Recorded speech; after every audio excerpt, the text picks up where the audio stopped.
Bienvenue encore cette semaine à Hockey le magazine. Jasmin, qu'est-ce que tu as pour nous? Dernier entretien de la saison avec Ève Crépeau, nutritionniste sportive, qui est avec nous à Hockey le magazine depuis 3 ans maintenant et qu'on va rencontrer pour une dernière fois pour parler un peu de nutrition sportive, justement. Et toi, de ton côté? Bien, de mon côté, je vous propose l'univers des patins de gardien de but. Parce ça, que c'est l'âge. là, c'est maintenant, là, ça a changé complètement et il y a vraiment du matériel super intéressant à discuter et surtout à vous montrer. Hockey le magazine, c'est parti.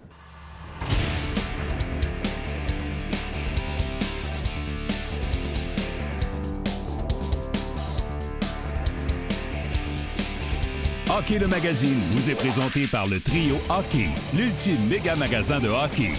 En collaboration avec Hockey Québec, le leader du développement et de l'encadrement du hockey au Québec, et Captodor, hygiène du sport. Captodor passe à l'action. Au printemps dernier, les joueuses de féminines de la Ligue canadienne ont eu une bien mauvaise nouvelle. Ils ont su que leur ligue, malheureusement, fermait. Plusieurs mois plus tard, Hockey le magazine est allé les rencontrer pour comprendre un peu dans quelle situation ils se trouvaient après cette mauvaise nouvelle. Bien, mes souvenirs de l'annonce du fait que la Ligue canadienne cessait ses opérations, je me rappelle comme si c'était hier, même si ça va faire presque 1 an dans les prochaines semaines. C'est au téléphone qu'on l'a appris. On s'attendait à ce que le téléphone soit davantage de bonnes nouvelles parce qu'on avait parlé justement de stratégie lors du week-end de la Coupe Clarkson à l'effet que qu'est-ce qu'on peut faire pour aller sur le prochain niveau, qu'est-ce qu'on peut faire pour davantage intégrer le marketing, les ressources et de faire en sorte que la Ligue, justement, serait davantage viable et c'était complètement le contraire. C'est la Ligue cesse ses activités. Je ne pouvais pas croire qu'une Ligue cessait ses activités sans avoir un plan B, sans avoir une structure, sans avoir à dire maintenant qu'est-ce qu'on fait de nos meilleurs éléments. Et la réponse a été non, il n'y a pas de plan B. L'annonce a sorti quand on était au championnat mondial. C'était pas un bon timing pour nous, les filles de Canada, mais je crois que quand on l'a appris, on était surtout surprises. On s'attendait à recevoir une annonce plus positive, qu'on allait peut-être avoir un salaire dans l'année qui s'en venait. Puis malheureusement, c'était tout le contraire. Ils venaient nous annoncer que notre ligue était maintenant terminée, puis on se retrouvait du jour au lendemain avec aucune ligue qui pouvait s'occuper de nous. Plus il nous expliquait pourquoi puis comment, plus tout le monde se textait puis on était en train de dire « OK, bien là, il faut faire quelque chose. On peut pas laisser les choses aller comme ça. C'est le temps de se regrouper puis d'essayer de faire avancer les choses, même s'il doit y avoir un plan quelque part, il doit y avoir quelque chose à faire, c'est sûr. » Fait qu'on a comme passé à l'action un peu pas mal vite, je te dirais. Bien, avec le recul, on s'aperçoit que l'intérêt est là. Il y a plusieurs matchs qui se sont joués ici à Montréal, en région, à Toronto, à Philadelphie, partout un peu à travers l'Amérique du Nord. Et la réponse, elle est très bonne. Du côté financier, mais aussi du côté des gens qui disent on va être au rendez-vous.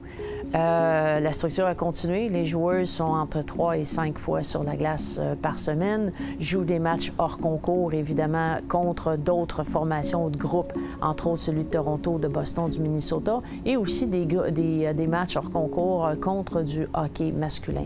Pour nous, les filles de Montréal, je te dirais, c'est le même nombre d'heures qu'on s'entraîne, sinon plus que les autres années. Vu qu'on n'a pas autant de matchs, on est capable de pousser notre machine un petit peu plus loin, côté entraînement hors glace. Puis quand on a des préparatifs comme les showcases, c'est sûr qu'on se prépare de la même façon. C'est des matchs qu'on veut gagner, même s'il n'y a pas de statistiques ou de ranking, peu importe. Les showcases que Mélo parlait, c'est comme des week-ends de 4 à 6 matchs, dans le fond, qui sont créés pour que les joueurs jouent le plus possible.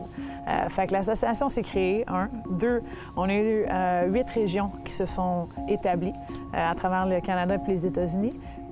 Malheureusement, on est quand même dans l'année 2 d'un cycle olympique. Alors, de partir une ligue dès l'année prochaine, dans l'année 3, lorsqu'on sait que historiquement, les États-Unis et les Canadiennes se centralisent en préparation des Jeux olympiques. Alors, j'ai bien l'impression que tout ça va continuer à se travailler derrière les portes closes. Maintenant qu'on sait que probablement la ligue va arriver qu'après les Jeux olympiques de 2022. Ouais, pour nous, c'est très important. On veut que notre ligue soit viable à long terme. Donc, c'est sûr que partir quelque chose le plus vite possible, c'est pas ça qu'on recherche. On recherche quelque chose de stable, puis qu'on sait que les valeurs vont être placées à la bonne place. Puis, dire que ça soit dans 1 an ou dans 2 ans, pour nous, ça n'a pas d'importance. On le fait pour la prochaine génération, pour nous aussi, puis on veut être sûr que ça soit en place. Puis une fois que ça va être en place, il ne va pas avoir encore une ligue qui va fermer dans le futur. Si on regarde, entre autres, la mission de la Ligue nationale et la vision, c'est du hockey pour tout le monde.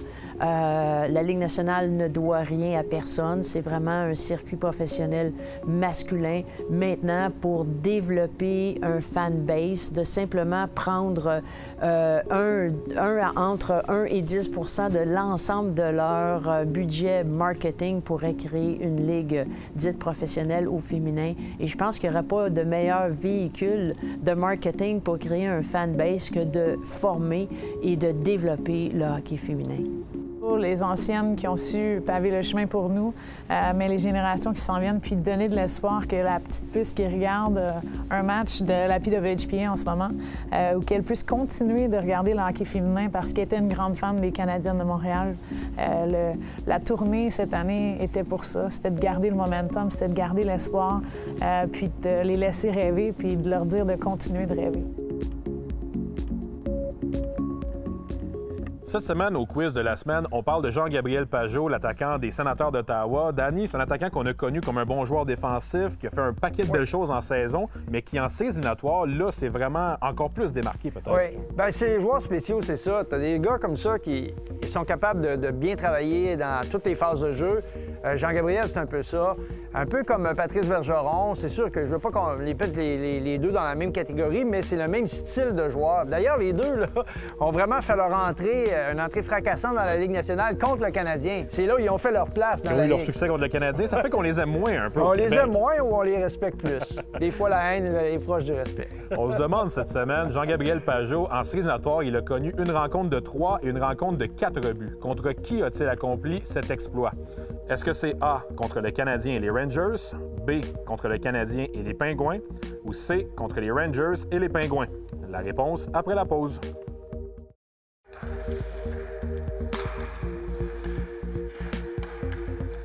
On se demandait avant la pause contre qui Jean-Gabriel Pageau avait-il marqué 3 et 4 buts en séries éliminatoires il y a quelques années.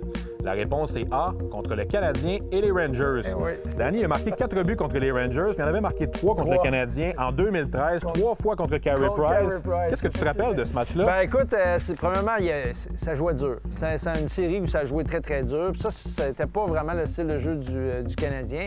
Puis ironiquement, c'était quand même pas un gros joueur qui réussissait toujours à venir faire mal, au sens figuré, bien sûr, au Canadien de Montréal. Puis partout où il était, la rondelle lui collait après la palette. Écoute, il était opportuniste au possible. Puis, écoute, c'est ça. C'est un joueur de série. Je me souviens, de ma tendre enfance, je regardais jouer le Canadien. Puis, il y a beaucoup de joueurs. Puis même à mon adolescence, Claude Lemieux, c'était un joueur extraordinaire en série. Tu le regardais en saison, en série, c'était pas le même joueur. Je vais pas aller jusque-là avec Jean-Gabriel, mais c'est un peu ça. 3 buts contre le Canadien et Carey Price, puis 4 contre les Rangers et Henrik Lundqvist. Alors, c'est quand même pas trop mal en séries éliminatoires. Merci, Danny. On retrouve Eve Crépeau cette semaine, nutritionniste à l'Institut national du sport du Québec, qui va nous parler encore de nutrition sportive. Mais cette semaine, Eve, un peu d'habitudes de vie en général qui peuvent parfois déborder de la nutrition au sens propre. Le sommeil, par exemple, est un des éléments bien importants. C'est un élément important pour tout le monde, tout âge confondu. Pour les enfants, encore plus. Et pour les sportifs, encore plus. Oui, donc les enfants sportifs, encore plus. Exactement. Et c'est parfois un aspect qui est négligé un peu, je pense, chez les enfants, parce qu'il y a un paquet d'éléments qui viennent déconcentrer la journée d'un enfant ou la soirée d'un enfant, les jeux vidéo, un paquet de choses. Mais pourtant, tu prônes, comme beaucoup d'autres, que le sommeil est extrêmement important. Absolument.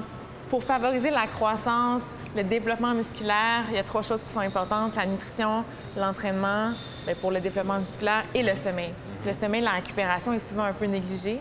C'est plate de dormir, tout ça, mais déjà, un enfant, pour optimiser sa croissance, a besoin de dormir beaucoup d'heures. Puis plus je m'entraîne, plus j'ai besoin de dormir longtemps pour bien récupérer. C'est vraiment important d'avoir un impact sur ma performance sportive. Et si on parle à des adolescents de 14, 15 ou 16 ans, est-ce que tu leur dirais que c'est un peu contre-productif d'aller s'entraîner dans la journée, par exemple, puis le soir de dormir des très courtes nuits? Ça vient un peu jouer un contre l'autre, en fait, dans le développement. Ils se tirent dans le pied dans leur performance sportive en général, dans leur récupération. On ne réalise pas l'importance du sommeil pour la performance en général. C'est là souvent que l'hormone de croissance va augmenter et va aider à la synthèse musculaire. Donc, si j'ai des très courtes nuits, des nuits non réparatrices, mais ça va avoir un impact sur mon entraînement du lendemain. Je vais le sentir, je vais être moins efficace, moins performant. Est-ce qu'il y a des études qui existent avec des chiffres vraiment pour dire, par exemple, bon, quand on dort 8 heures par jour, ça peut faire tel développement. Quand on dort 10 heures par jour, tel développement. Vraiment, est-ce que c'est compté comme tel qu'on peut dire à un jeune, si tu dors tel nombre d'heures par nuit, il va avoir des résultats concrets? Oui.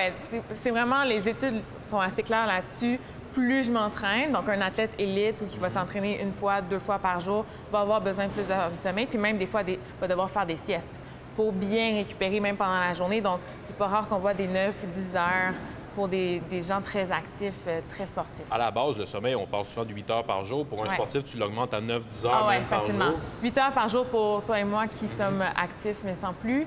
Mais dès que j'ai un athlète élite ou qui s'entraîne énormément, ou un jeune même, 9-10 heures, absolument.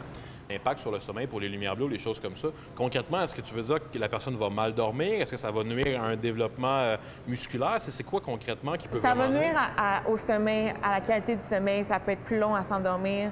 Donc, tout ça va faire en sorte que... profond, exactement, le sommeil va être moins long aussi. Si je niaise sur mon téléphone pendant des heures dans mon lit avant de me coucher, bien évidemment, je pourrais prendre ce temps-là à lire, juste vraiment me relaxer pour que mon sommeil soit plus efficace quand vraiment je vais fermer la lumière. Est-ce que tu arrives à donner des trucs quand même? Bon, tu viens d'en parler un peu, de lire, par exemple. Est-ce qu'il y a des trucs concrets que tu peux donner parfois aux jeunes pour les aider à améliorer la qualité de leur sommeil? Cet aspect qui est si important, mais que parfois certains jeunes vont dire « j'arrive pas à dormir » ou « j'ai de la difficulté à m'endormir » ou « je fais de l'insomnie ». On en voit beaucoup chez les jeunes. Exact. Bien, il y a quand même certains trucs nutritionnels que je peux leur donner. Par exemple, les gens qui ont vraiment de la misère à s'endormir, on va leur recommander de prendre une source de glucides lents avant de s'endormir. Puis même une source de tryptophane, qui est un acide aminé qu'on trouve par exemple dans le lait. Donc, ma recette magique, c'est du gruau avec du lait chaud. Je mange ça avant d'aller me coucher, puis ça pourrait aider à trouver le sommeil plus rapidement. C'est pas magique. C'est pas magique, mais c'est la technique d'Ève. Exact. Mais si on parle, juste pour terminer, c'est 1 heure avant, 30 minutes avant, 2 heures avant. Est-ce qu'il y a une durée qui change vraiment, qui va devenir importante pour ça? Non, je dirais avant d'aller se coucher, mais c'est large. Il n'y a pas de moment précis. Puis, tu sais, souvent, on entend parler, il ne faut pas qu'on mange le soir après 7 heures, après 8 heures. C'est comme un peu en fait, c'est un mythe. Il n'y a pas d'heure maximale avant de dormir. Sauf que c'est sûr que si tu manges un gros repas riche en gras ou riche... quelque chose de très lourd avant d'être couché, ça peut nuire à ton sommeil parce que tu es en train de digérer tout ça. Donc, si ça nuit à ton sommeil, évidemment, prends-le pas. Mais sinon, de manger une collation avant d'être couché, c'est très correct. Merci beaucoup pour les conseils, Ève. Super apprécié. Ça me fait plaisir. Ici Patrice Bergeron. Vous regardez Hockey le magazine à RDS.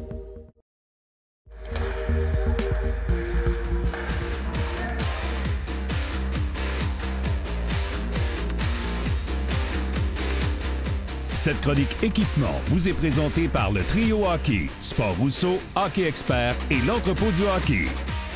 Hey Eric, je suis content de te voir aujourd'hui. Écoute, je savais qu'on parlait d'équipement de gardien, les patins, fait que je t'ai amené les miens. C'est ma dernière année Bantam.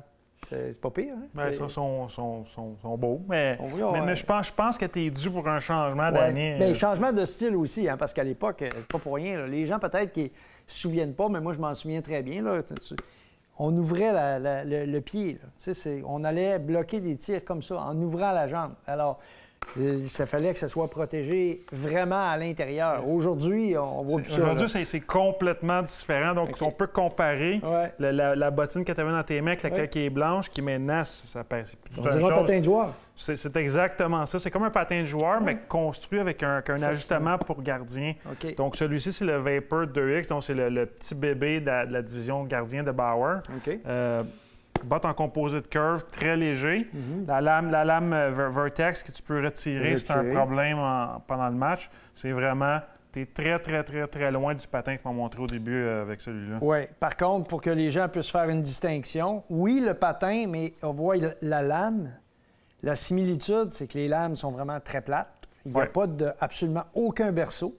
Ce qui permet de se déplacer, de glisser là, latéralement. Exactement. Quand tu fais tes déplacements dans l'espace du gardien, ça va très bien avec ce genre de lame-là. Et je remarque aussi, au niveau de la lame, contrairement à avant, les lames étaient beaucoup plus épaisses parce que l'affûtage était moins important. Aujourd'hui, là, c'est très, très... Exact. Un affûtage pour gardien, c'est essentiel. Et ça ressemble beaucoup à ceux des joueurs. Oui. Alors, Éric, le deuxième modèle que tu nous proposes, Jet Speed, c'est un peu similaire à l'autre. Il y a quand même des petites différences. Oui, effectivement. Celui-là, c'est le Jet Speed FT2. Donc, c'est comme le patin de joueur, c'est une botte, un morceau. Donc, pour le transfert d'énergie, c'est formidable. Oui, puis pour les gardiens, c'est vraiment vital, là, le transfert d'énergie, parce qu'on est toujours sur des courtes distances, il n'y a jamais de glisse. Oui. Lorsqu'on glisse, on est sur les genoux. On n'est jamais, très rarement sur nos patins, contrairement aux joueurs. L'autre chose, c'est que si ça existe pour les joueurs, ça doit exister aussi pour les gardiens. C'est moulé. Oui, effectivement. Donc, tu t'assures que l'ajustement en magasin est fait parfaitement. C'est des points de pression, on peut travailler la botte. C'est une botte qui est quand même est très rigide, mais quand même malléable. On peut la travailler pour s'assurer que l'ajustement soit parfait. OK. Puis ici, encore une fois, la languette, bien, évidemment, est-ce qu'on peut choisir ça aussi?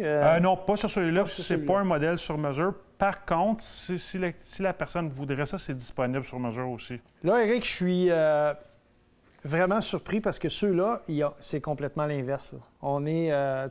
Parle-moi de cette compagnie-là, la compagnie True. La compagnie True, sont de plus en plus populaires sur les patins de joueurs. On les voit souvent dans la Ligue nationale, là, qui reconnaît avec leur petit trademark, c'est le brillant. Mais je crois que, je pense que c'est 3/4 des gardiens dans la Ligue nationale portent des patins True. On les voit pas, évidemment, à cause qu'ils sont cachés par leur jambière, mais eux, ils offrent 2 modèles de patins. Un qui est 2 morceaux avec une lame qui est attachée avec des rivets sur la botte. Comme on a vu précédemment. Exactement, comme le patin FT2 puis le 2X Pro. Mais celui-ci, c'est vraiment fascinant, c'est vraiment unique au monde. C'est une botte complètement un morceau. Il y a juste la lame qui est insérée. Le reste est complètement moulé à ton pied. Oui. C'est fait à Winnipeg. Dans certains magasins, on a ce service-là. Tu arrives en magasin, on prend un iPad, on scanne ton pied. Si tu as des imperfections, l'usine à Winnipeg fait tout sur mesure. C'est vraiment le patin probablement numéro 1 dans le monde du gardien. Merci. Alors, la semaine prochaine, là, on a parlé des patins. Puis moi, j'ai trouvé ça super intéressant. Mais la manière que les gardiens lancent la rondelle aujourd'hui, j'ai l'impression que tu vas m'apprendre quelque chose la semaine prochaine. Effectivement, Daniel, la semaine prochaine, on va vous présenter quelques options de bâton de gardien. Eh bien, hâte de voir ça. Bonjour, ici Sean Couturier. Vous regardez Hockey le magazine à RDS.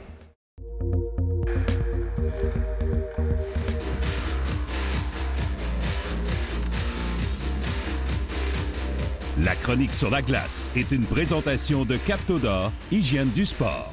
Captodor, passe à l'action. Mathieu, cette semaine, tu as décidé de nous parler d'un élément quand même assez important, les techniques de patinage en transition pour les défenseurs. Sur les défenseurs, on appuie l'attaque, on reçoit l'attaque. On est toujours en train de patiner par en avant, de reculons.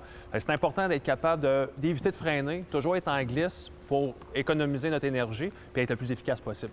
Alors, on vous regarde travailler. Ça va se passer juste à notre gauche, ici, dans le cercle de mise en jeu. Oui, venez-vous-en. Qu'est-ce que je veux, c'est quand je vais amorcer ici, j'amorce un virage, je fais mon pivot, je tombe de reculons ici. Un seul croisement, ouverture de hanche. Fait que je m'en viens ici, je suis en amorce de virage, je soulève mon poids, transition arrière, un croisement, ici, appuyé sur ma jambe extérieure, push, je fais 2 tours, puis au deuxième tour, je reste sur le côté. Prends de la vitesse, prends de la vitesse. Oui. Jambe extérieure, pousse. Bonne transition, parfait. Go! Rentre les orteils en premier. Passe le cône avec les orteils en premier. Alors, on sent que les joueurs sont de plus en plus conscients de l'importance de position de leurs épaules, de rester face au jeu. Et donc, techniquement, ça demande énormément. Les joueurs doivent apprendre à garder, à être face au jeu. On appelle ça faire le miroir. Faire le miroir avec ses attaquants. Donc, de faire face à ses attaquants comme ça, tu as une meilleure vision de jeu. Et comme Mathieu le disait un peu plus tôt, d'élargir ses options de passe et de s'assurer d'être constamment en mouvement de façon le plus fluide possible. Donc, on est économique, on sauve l'énergie et évidemment, on est toujours prêt à réagir à toutes les situations. Alors, Mathieu, pour la deuxième portion de cet exercice, bien là, tu nous compliques la vie un petit peu. Espace plus restreint. Oui. Puis qu'est-ce qu'on veut là présentement? Tantôt, on l'a fait avec les talons, les orteils en premier. Là, on veut tourner les talons en premier pour réduire notre espace. Okay. Et en plus, on rajoute l'élément de la rondelle qui va falloir qu'il se fasse des passes et on finit avec un lancer. Et tout à l'heure, tu disais un peu plus tôt, éliminer les étapes. Donc, encore une fois, c'est d'avoir les mains armées, d'être prêt pour décocher les passes le plus vite possible. On n'est pas supposé voir de dribble. Parfait. On s'installe. C'est parti. C'est un exercice qui demande beaucoup d'agilité, mais aussi de prendre une lecture de jeu constamment. On veut que les joueurs aussi, en sortie de virage, sur la dernière séquence, glissent sur leur rondelle, roulent sur leur rondelle, comme Mathieu leur a enseigné un peu plus tôt, afin justement d'être en mesure de bien contrôler celle-ci. Là, on s'échange la rondelle, et à ce moment-ci, bang, il doit rouler sur la rondelle et s'amener au filet pour un tir. Donc, sur le plan technique, un bel enchaînement, une belle combinaison. Très important pour vos défenseurs afin d'optimiser ou de maximiser, devrais-je dire, leurs chances en offensive.